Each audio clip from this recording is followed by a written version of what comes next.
He came from the internet, he came from burnouts, bucket list builds, and a fan base that honestly had no business caring about lap times. And now he's actually doing it. Cleetus McFarland is suiting up, strapping in, and racing real stock cars against real professionals. But here's the question everybody is asking right now. How far does this actually go? The Cup Series, the Daytona 500. Is it really possible, or is there a ceiling that nobody wants to talk about? Because what Cleetus just said might surprise you.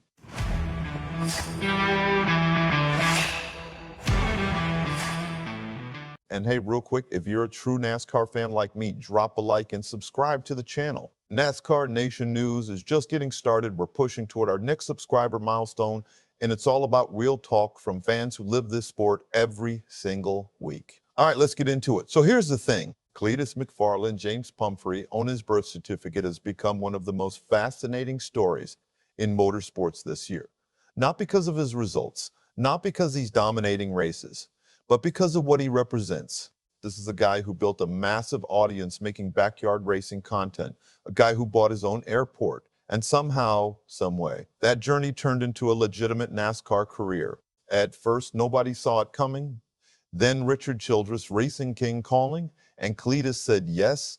Now he's out there competing part-time in the O'Reilly Auto Parts Series, which, for anyone unfamiliar, is the ARCA Menards West equivalent. He's also been making Truck Series starts. These aren't exhibition runs. These are real races against real competition. And if we're being honest, the numbers don't exactly jump off the page. His average finishing position in the O'Reilly Series sits around 33. 5. No, that's not a typo, but stick with me, because that number actually tells the most important part of this entire story. Recently, Cleetus appeared on the Door Bumper Clear podcast and admitted something that earned a lot of respect. He said he'd still love to race in the Daytona 500. That dream hasn't gone anywhere.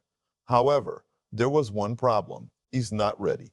And even more importantly, he said he didn't fully understand how unready he was until he actually got behind the wheel and started competing.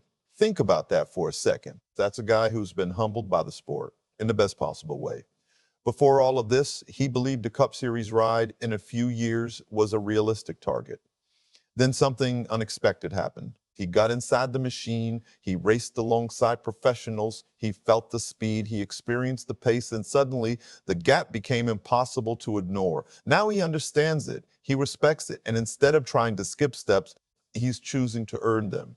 And that's when everything changed, because there are plenty of people with more money, plenty of people with bigger egos, and plenty of people who have tried to buy their way into high-level NASCAR competition before they were ready. Most of them ended up embarrassing themselves. Cleetus isn't taking that route. He's taking the hard route, and that matters a lot. But here's where the story gets really interesting. While the O'Reilly numbers have struggled, the ARCA Menards series has told a completely different story. Cleetus has led 19 laps this season. His average finishing position sits at 11. Drill, that's not a small improvement. That's an entirely different conversation, and it gets even more intriguing.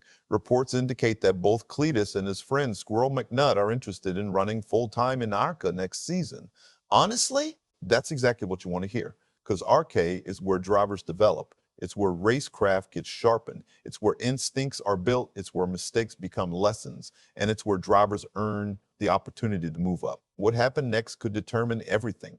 Because if Cleetus commits to a full ARCA schedule, the trajectory becomes very interesting. Could he become genuinely competitive in the O'Reilly Series within the next year or two?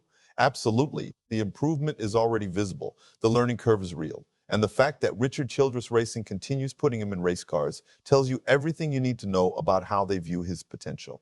Look, Cleetus McFarland is not a gimmick. He's not just a celebrity checking a box on a bucket list. He's a guy who is learning the craft, taking his lumps, accepting the setbacks, and approaching the sport with a level of humility that makes people want to root for him. The Cup Series dream isn't dead, not even close. It's just on a much more realistic timeline now. And honestly, that might be the best thing that could have happened. So now I want to hear from you. Drop your thoughts in the comments below.